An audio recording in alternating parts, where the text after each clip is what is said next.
It began with a number, small enough to seem harmless, yet impossible for someone like me to ignore. An 18% drop in my solar array's output.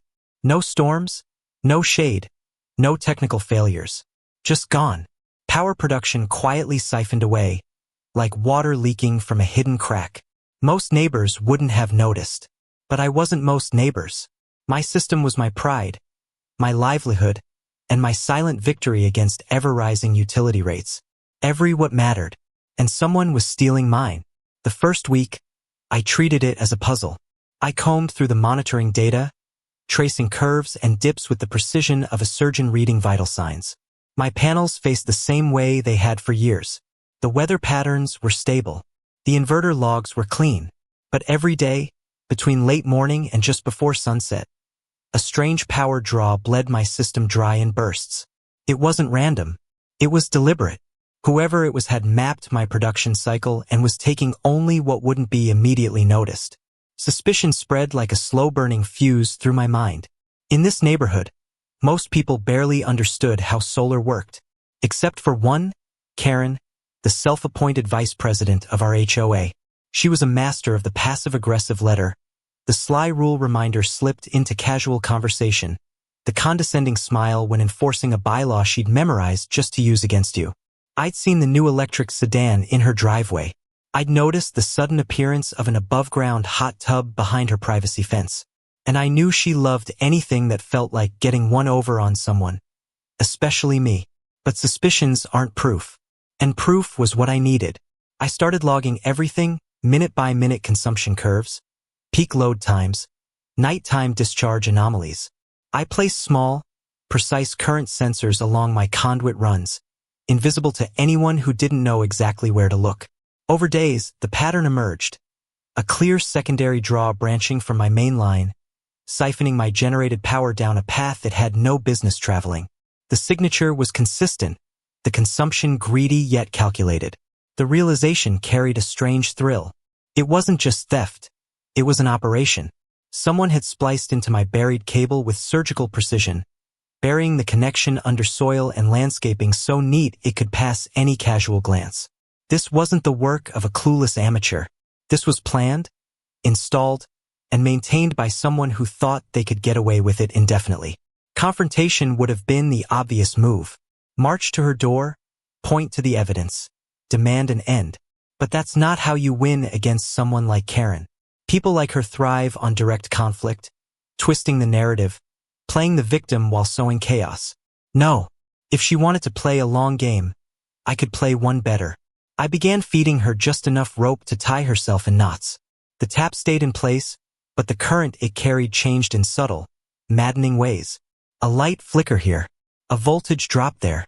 The kind of nuisance that makes appliances work harder, that wears down motors and fries delicate circuits without ever producing smoke. I kept my logs meticulous. Every spike, every sag, every erratic draw was recorded with timestamps precise to the second. The neighborhood stayed blissfully unaware. But in her house, things would start to break. A coffee maker giving out after a month. A pool pump mysteriously overheating. An electric vehicle charger that stopped mid-cycle for no apparent reason. All on her dime. All powered, unknowingly, by the system she had stolen from. While the sabotage played out quietly, I mapped her energy habits. The stolen power surged hardest in the afternoons when the hot tub's heater kicked in. Evening spikes matched the EV charger's draw. Weekends brought longer, heavier pulls, outdoor gatherings, maybe, or long soaks under patio lights. I could see her life in kilowatt hours, a portrait of entitlement painted in stolen energy. Weeks passed before she made her first move. A letter, folded and tucked into my mailbox under the HOA's official letterhead, citing excessive glare from my panels and non-compliant auxiliary equipment on my property. It was laughable. My panels had been there for years, my equipment fully permitted, but it was a declaration of intent, her way of telling me she knew I was watching and that she was prepared to escalate. I didn't flinch. Instead, I began preparing the next phase. I reached out, quietly, to an old friend in the county utilities department. I explained, hypothetically of course, how someone might detect and prove unauthorized electrical tapping. I learned exactly which inspections, once triggered, would require invasive checks that would make it impossible for her setup to remain hidden. I also contacted a journalist I knew, one who loved stories about suburban power struggles. I fed them just enough detail to pique their interest without revealing names. By the time my next set of sensor readings came in, I knew I had her boxed in. She was taking more now, greedier. Maybe because she thought her HOA letter had rattled me. The numbers didn't lie. She was hooked on the stolen current, confident in her invisible pipeline of free energy. And the more she took, the easier it became to prove. The real trap was almost ready. All it would take was one carefully timed inspection, paired with the right public exposure, to turn her stolen comfort into a spotlight she couldn't escape. But before I could set it in motion, an unexpected surge hit my logs. So large, so abrupt, it nearly tripped my breakers. Something had changed on her end. She wasn't just siphoning anymore. She was pushing my system harder than it was ever meant to run. And that kind of stress, if left unchecked, could lead to far more than a flickering light or a burned-out pump. Far more. And that's when I realized I might not even have to set my trap. She might walk straight into it on her own. The surge wasn't just abnormal. It was reckless. In the span of less than a minute, her siphon drew a load that no domestic setup could justify. It was the kind of pull you'd expect from industrial machinery, not a suburban backyard. My system's safety features absorbed the hit, but the current trace revealed an ugly truth. She'd added something new, something massive, and she was feeding it through my lines without the faintest idea of what she was risking. That night, as my data compiled itself into neat, damning graphs, the pattern shifted. The usual hot tub cycles, the predictable EV charging, all of it was still there. But now, layered over the top, came erratic bursts of consumption. Long, sustained draws followed by sharp drop-offs. This wasn't about convenience anymore. This was overindulgence. She was pushing the stolen feed to its limits, gambling that my system would carry her through. It was exactly the kind of arrogance that would undo her. I just had to make sure I was watching when it happened. Over the next few days, my sensors recorded an escalating pattern. Early mornings, when solar production was still ramping up, she was already pulling significant current. Afternoons became endurance tests for my inverter, the voltage sagging dangerously low under the strain. I knew the risks better than anyone. Overdrawn systems don't just fail quietly. They can arc, melt insulation, and ignite without warning. She wasn't just stealing now. She was courting disaster. Meanwhile, her HOA campaign against me continued like clockwork. Another letter arrived, this time citing unauthorized modifications to my shed. A shed that had stood unchanged for years. She requested photographs of my property for record-keeping, knowing full well I'd never grant her that satisfaction. The hypocrisy was almost comical. Here she was, drawing enough stolen power to run a small farm, yet fixated on imaginary violations across the street. I didn't rise to the bait. Instead, I refined my monitoring setup. I installed a secondary logging unit that could detect not only draw but also the direction of flow, proof that power was leaving my system and heading into hers. I even calibrated it to timestamp the exact moment each major appliance kicked in. Every time her hot tub's heater fired up, I logged it. Every time her EV charger activated, I logged it. And every time the new, mysterious load engaged, I logged that too. What emerged was a near-perfect profile of her daily life, down to the minute. It wasn't just about proving theft anymore. It was about understanding her rhythm so completely that I could predict her next move before she made it.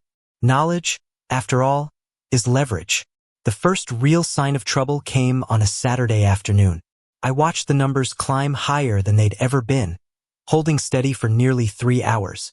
Then, without warning, the draw collapsed. Not tapered off, collapsed. In its place came a chaotic spike of feedback, a telltale sign of an overloaded circuit somewhere down the line. I imagined breakers tripping, devices shutting down mid-use, frustration mounting.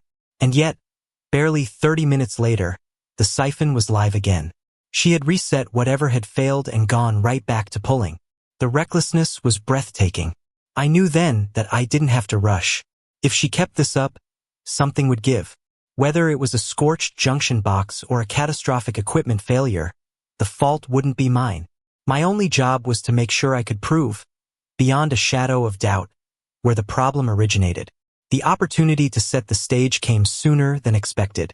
The HOA had scheduled a quarterly property walk, an event where board members, including Karen, inspected the neighborhood for compliance issues. I made sure to casually mention to one of the other board members, someone far less enamored with Karen, that I'd been experiencing strange fluctuations in my power. The seed was planted. All it would take was the right nudge for the HOA's attention to shift toward electrical safety, an angle Karen couldn't easily spin away from. On the day of the walk, I kept my property immaculate and my demeanor neutral. But across the street, I saw subtle signs of strain. A faint hum from somewhere near her side fence, the muffled whine of equipment running too hot, and a faint shimmer in the air above her breaker panel, heat, radiating upward. She smiled at the other board members, pointing out a neighbor's non-regulation fence height, blissfully unaware of the ticking time bomb in her own yard. That evening, the surge returned, stronger than ever. My monitoring software flagged multiple safety thresholds in rapid succession. Somewhere behind that fence, circuits were cooking. I logged every moment, every fluctuation, every irregular drop in load. And then, just before midnight, the draw cut out entirely. No taper, no reset, just silence. The next morning, I noticed her hot tub cover askew, steam rising weakly into the cold air. The EV sat unplugged in the driveway. And for the first time in weeks, my solar output returned to full capacity. The tap was offline. Whether by accident or by force, she'd been cut off. But I knew better than to believe it was over. People like Karen didn't quit when they were cornered. They doubled down. And sure enough, by the following afternoon, the siphon was live again. Whatever had failed, she, or someone working for her, had repaired it. But this time, the installation wasn't as clean. My trace detected subtle changes in resistance, a sloppiness in the connection that suggested haste. She wanted her stolen comfort back, and she didn't care what corners had to be cut. Sloppy work meant danger, and danger meant opportunity. I began aligning my contacts.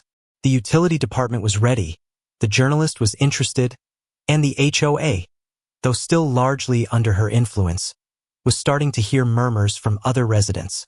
All I needed was one undeniable, visible failure to bring everything into the open. And with her greed unchecked, I wouldn't have to wait long. Because the truth about electricity is simple. You can hide it, you can steal it, you can even twist it to your advantage for a while, but push it too far, and it will always push back.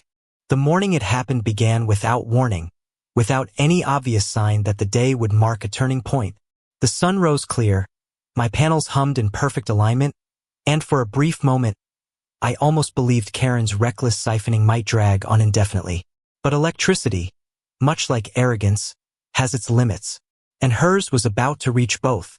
By mid-morning, my monitoring logs showed the familiar pattern. The hot tub's heater kicking in, the EV charger drawing steady current, and that mysterious oversized load pulling harder than ever. The resistance readings were still irregular, the hallmark of a rushed repair. It was as if she had forced her setup back into operation without taking the time to test or balance it, willing to risk the entire system just to keep the stolen current flowing. Then, just before noon, the draw spiked beyond anything I had recorded before.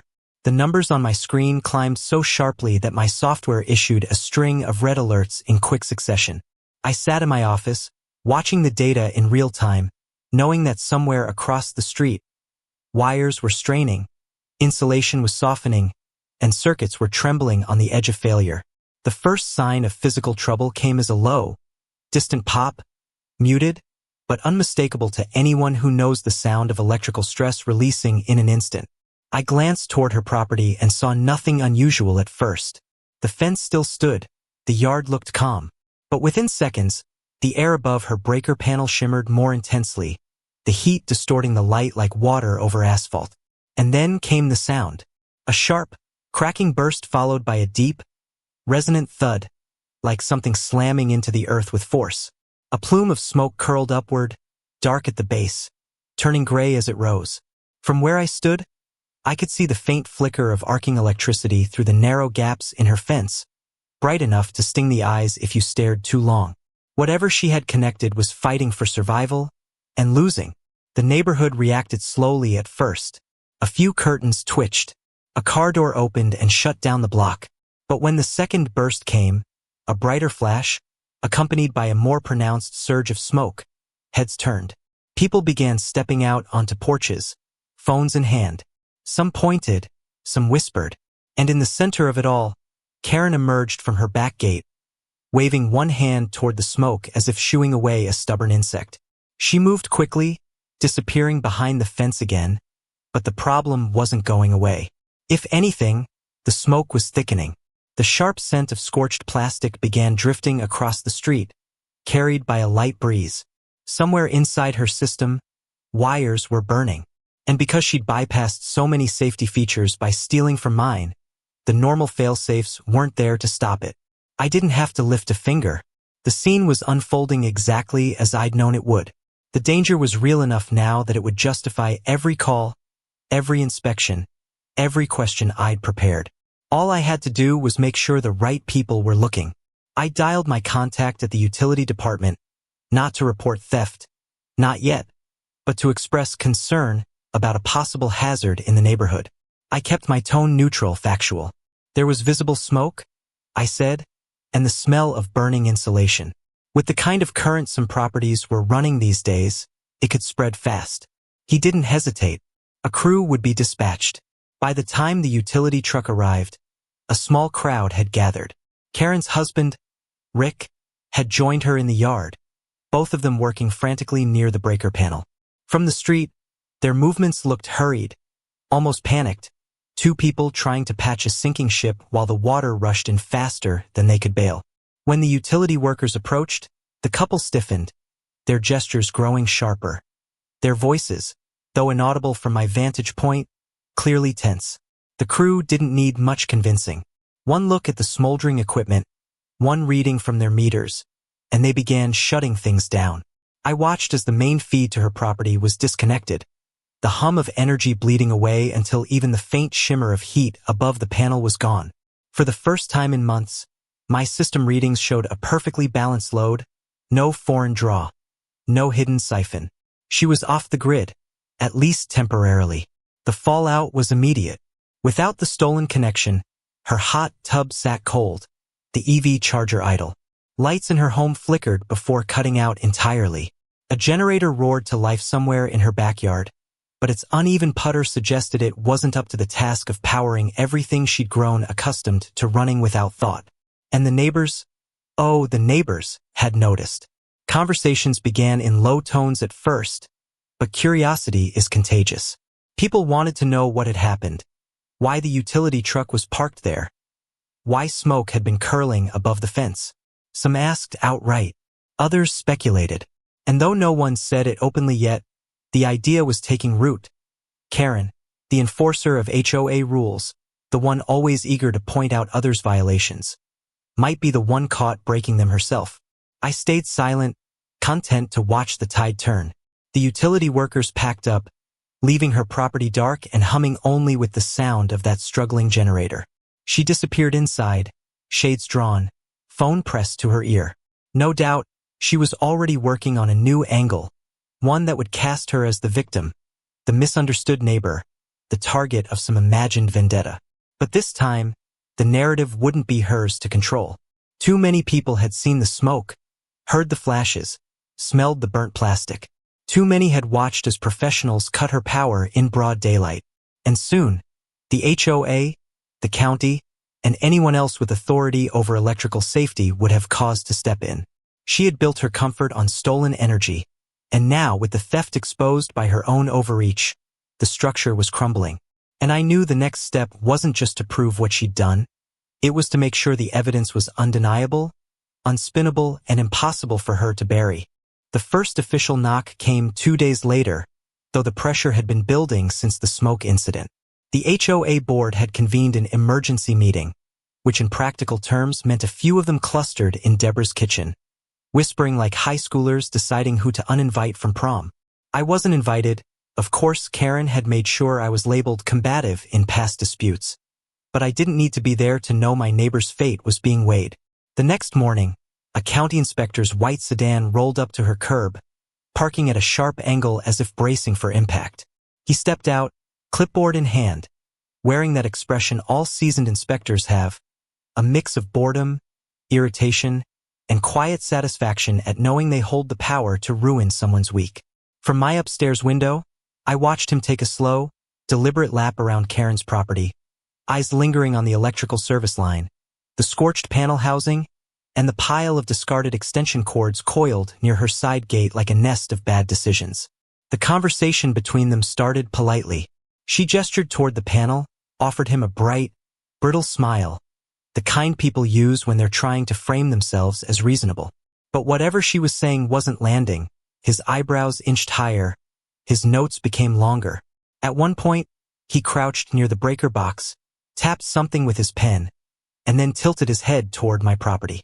That was the moment I knew she'd lost control of the narrative. When Karen realized he was looking in my direction, her voice sharpened. She spoke faster, her hands cutting through the air like blades. He didn't flinch. Instead, he walked over to his car, retrieved a small handheld meter, and began taking readings from the line that connected our side of the street. Each measurement brought a faint, knowing smirk to his face. An hour later, the utility truck was back. This time, they weren't just shutting her down temporarily.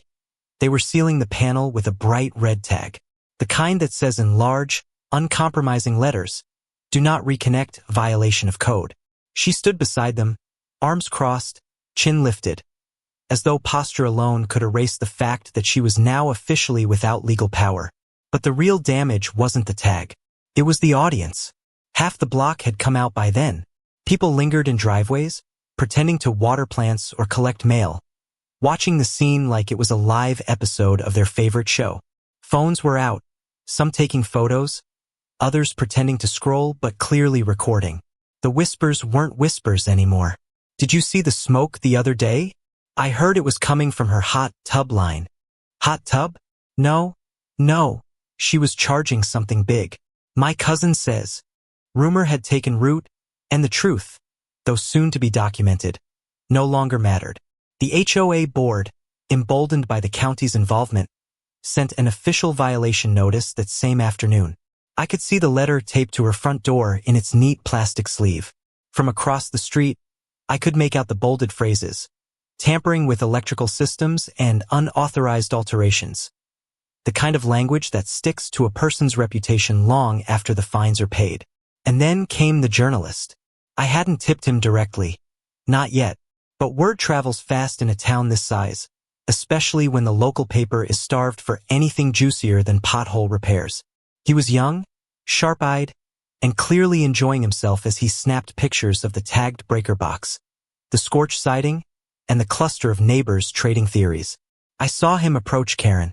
She waved him off at first, then reconsidered, probably thinking she could control the story if she got her version out first. Bad move. Within minutes of their conversation, he was interviewing others. Rick tried to intervene, muttering something about misunderstandings and private matters. But the damage was already done. Every person he spoke to added another layer, some factual, some imagined, all pointing in the same direction. Karen had been caught. By sunset, her house was dark except for the flicker of candlelight through drawn blinds. The generator was silent, either out of fuel or shut down to save face. Across the street, my solar array basked in the fading light, every panel feeding clean, uninterrupted energy into my home. My system logs showed perfect symmetry. No draw from outside sources. No hidden siphons. Just my power, my rules. The next step wasn't mine to take anymore. The county had its report. The HOA had its violation file. The paper would have its headline. And Karen? She had the weight of an entire neighborhood watching, waiting, and whispering. Her downfall had begun with a flicker, swelled into smoke, and now sat sealed behind a bright red tag for everyone to see. And the best part? I hadn't even played my strongest card yet. The article hit before sunrise. Front page of the local section. A full-width photo of Karen's house with the red county tag front and center. The headline was surgical in its precision. Unauthorized power tap leads to neighborhood outage concerns. It didn't name her outright, but in a community this small, they might as well have printed her address in bold.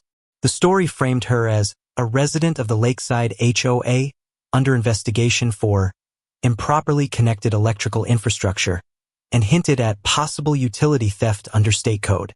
They even worked in a quote from the county inspector about serious safety risks to adjacent properties. That last part was my favorite. Adjacent properties meant me. By mid-morning, the neighborhood group chat had reached a kind of digital fever pitch. People who hadn't spoken to each other in years were suddenly swapping screenshots of the article, zooming in on the photos, and speculating about everything from insurance fraud to secret grow operations. Someone dug up her last 3 HOA violation notices and reposted them. Someone else started a poll asking what the mystery power was for, with hot tub and EV charger tied for first place. The HOA board smelled blood. They called an emergency meeting, not in Deborah's kitchen this time, but in the community center, under fluorescent lights, with folding chairs in neat rows. The kind of setup where someone has already decided there will be an audience. I arrived early, not because I wanted the best seat, but because I wanted Karen to see me in it when she walked in. I chose a spot dead center, second row, perfectly framed for maximum eye contact. My solar production app was open on my phone, not because I needed to check it, but because the graphs looked impressive when casually glanced at. She came in 10 minutes late, wearing a blazer over a floral blouse like it could shield her from the stairs. Her husband trailed behind, looking like he'd been convinced this was all a misunderstanding that could be smoothed over with the right tone. It didn't take long for the board to lay out the facts, or their version of them. The president, all smiles and faux neutrality, explained that recent events had brought serious code compliance concerns to light, and that a pattern of disregard for community bylaws was now under review. She didn't say Karen's name, but every pair of eyes in the room found her anyway. Karen tried to speak. She launched into a rambling monologue about electrical anomalies, faulty HOA equipment, and how certain neighbors had been targeting her for years. That was her mistake, turning it into a personal attack. The president leaned back, folded her hands, and let her run herself into the ground. Then the inspector spoke, not in hypotheticals, not in cautious phrasing. He read from his official report, the exact amperage of the illegal draw, the location of the splice, the evidence that it had been deliberately concealed. He ended by stating, in clear, unwavering terms, that the connection originated on my property line but was routed into hers through an unauthorized buried conduit. Silence. I didn't need to speak. I didn't even need to look at her. The room was doing my work for me, neighbors glancing sideways, whispering, taking mental notes for the next gossip cycle. Every second of quiet felt like another nail in her social coffin. The board voted, publicly, to fine her the maximum allowable under HOA rules, to require full reimbursement for any utility overages discovered, and to suspend her voting rights for the next 12 months. The words landed like small, bureaucratic guillotines. She stood abruptly, muttered something about lawyers, and stormed out. Her husband followed, looking smaller than when he came in. The meeting ended soon after, but no one really left. They clustered in groups, dissecting the moment, embellishing it, savoring it. I lingered just long enough to catch snippets. Can't believe she thought she'd get away with it. That's what happens when you mess with the grid. Heard she's selling the hot tub. By the time I walked home, the evening sun was dropping behind the rooftops, casting my panels in a last wash of gold. My system logs showed another perfect day. No dips, no anomalies, just clean, steady production. Her lights stayed off that night. No generator hum. No glow from the blinds. Just darkness where her house stood. The public humiliation was complete. But as satisfying as it was, I knew the story wasn't finished. Because Karen wasn't the type to disappear quietly. And cornered people do reckless things. The cease and desist letter didn't rattle me. If anything, it confirmed I'd hit the right nerve. But Karen wasn't bluffing. Within days, she went from passive-aggressive to openly reckless. First came the salt around my solar array, caught on camera at 2:13 a.m., her silhouette hunched like a burglar in cheap sandals. Then my recycling bin vanished and reappeared 3 streets over, stuffed with someone else's trash. The HOA chalk messages, Energy Hog and Sun Thief, were almost funny. Almost. The extension cord stunt was the last straw. She'd run a garish orange cable from my side outlet straight into her yard. By morning, the HOA president, a county inspector, and 2 neighbors were standing with me, watching security footage of her sneaking it across the fence. No arguments, no denials, just the sound of the cord being unplugged and sealed in an evidence bag. That was when I realized she wasn't just humiliated anymore. She was desperate, and desperate neighbors make mistakes you can end permanently. That afternoon, I sent a tidy email to 3 recipients: the HOA board, the county inspector, and the journalist who'd written the original piece. Attached, every violation notice she'd racked up in the past 2 years. Footage of the salt sabotage and cord theft, copies of my permits, inspection records, and a clean energy export report showing 0 violations. The best part, a short clip of her screaming at the code officer after the cord was removed, complete with language unsuitable for HOA bylaws. I didn't editorialize. I didn't accuse. I just labeled each file, attached the HOA rule it violated, and ended with, "For your records and any necessary action." The journalist responded first. He called it an illuminating follow-up and hinted it might be a front-page Sunday piece. The county replied second, confirming she now faced fines not just from the HOA, but from the utility and municipal code enforcement. The HOA board's reply was shortest. Board has voted 5-0 to initiate removal proceedings under Section 14. In HOA speak, removal proceedings meant forced sale of the property. 3 weeks later, a forced sale sign sprouted in her yard. By the time the moving truck arrived, she wouldn't even look at me. No generator hum, no porch lights, no sharp little glares across the fence, just silence. The night she left, I stood in my driveway, watching the taillights vanish down the street. The panels on my roof glinted faintly in the moonlight, still feeding the grid with quiet efficiency. It wasn't just about the power anymore. It was about knowing the system, HOA rules, county codes, neighbor politics, better than she ever could, and making sure she'd never, ever try to tap into mine again.